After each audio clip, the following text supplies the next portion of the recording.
আমি মালিকের দরবারে দু হাত তুলে কান্নার আওয়াজ দিয়ে দিয়ে বলি, আল্লাহ, তুমি আমারে অভাবগ্রস্ত বানাইছো। আমাকে টাকা দাও নাই, গাড়ি দাও নাই, বাড়ি দাও নাই, কিছুই দাও নাই। এরপরেও লাখ লাখ শুকরিয়া আদায় করি। তুমি আল্লাহ আমারে দুইটা চক্ষু দিয়েছো, তুমি আল্লাহ আমারে দুইটা হাত দিয়েছো, তুমি আল্লাহ সুন্দর বডিটা দিয়েছো। ও আল্লাহ, তুমি আমারে অসহায় করে বানাইছো। আমার টাকাও নাই, গাড়িও নাই, বাড়িও নাই, ঘরে আমার অসহায় স্ত্রী আছে, আমার সন্তান আছে। ও আল্লাহ, আমার স্ত্রী ক্ষুধার্ত অবস্থায়, আমার সন্তান ক্ষুধার্ত অবস্থায় কাতর হয়ে আছে। আল্লাহ, মানুষের দ্বারে দ্বারে যদি না যায়, আমার সন্তানের পেটে খানা ঢুকবে না, আমার স্ত্রী না খেয়ে থাকবে। আল্লাহ, ও আল্লাহ, তুমি তো সব দেখো, তুমি তো সব জানো।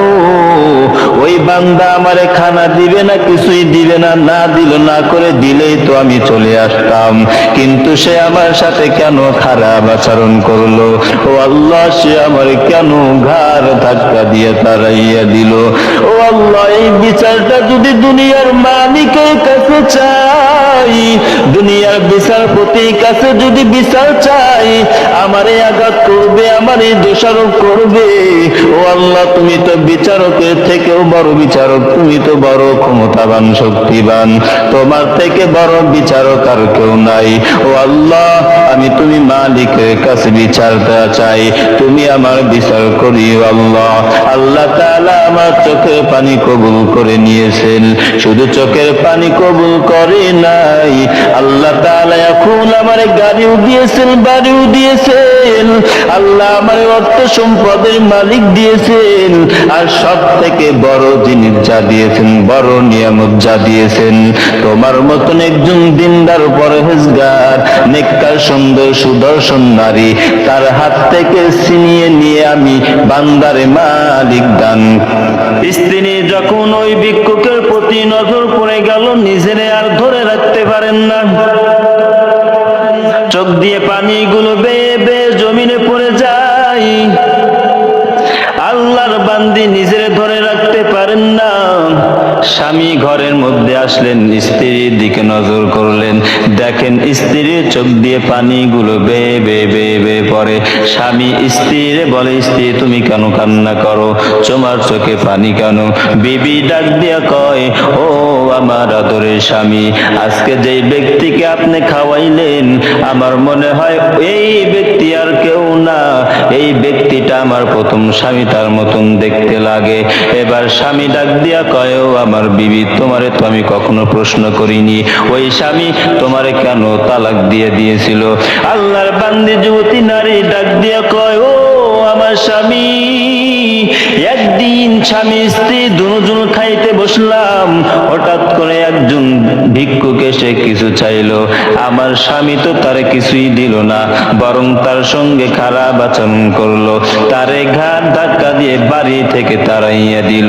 আমি সহ্য করতে পারলাম না, আমি প্রতিবাদ করায় আমাকেও মারধর করিয়া তালাক দিয়া দেয়। এবার স্বামী ডাক দিয়া কয়, ও আমার স্ত্রী, আমি তোমাকে কিছু কথা বলতে চাই, শুনবা? স্ত্রী বলেন, ও আমার স্বামী, আর দেরি করবেন না, দ্রুত বলিয়া ফালান। আল্লাহর বান্দা স্বামী ডাক দিয়া কয়, ও আমার বিবি, যেহেতু তুমি সব চিনতে পেরেছো, বুঝতে পেরেছো, তাহলে তোমার কিছু কথা বলতে চাই। ওই দিনে সেই ভিক্ষুকটি আর কেউ না, ওই দিনে সেই ভিক্ষুকটি আমি, যিনি আজ তোমার সম্পদশালী স্বামী।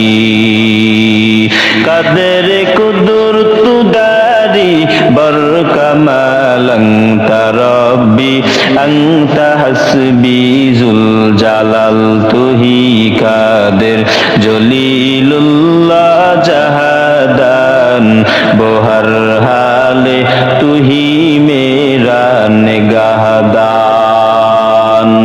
ও আমার বিবি,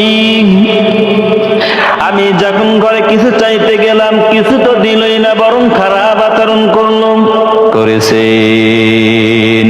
শুকরে নিয়া নামতাত আফজু কুনান, কুফরে নিয়া নিয়ামত আজকা ফাতবিরু কুনন্দ হামদুল্লাহ কাশ শুকুরু লাগায়া জুলমিনান হাজরিয়া নাজরি বরহালে মাত।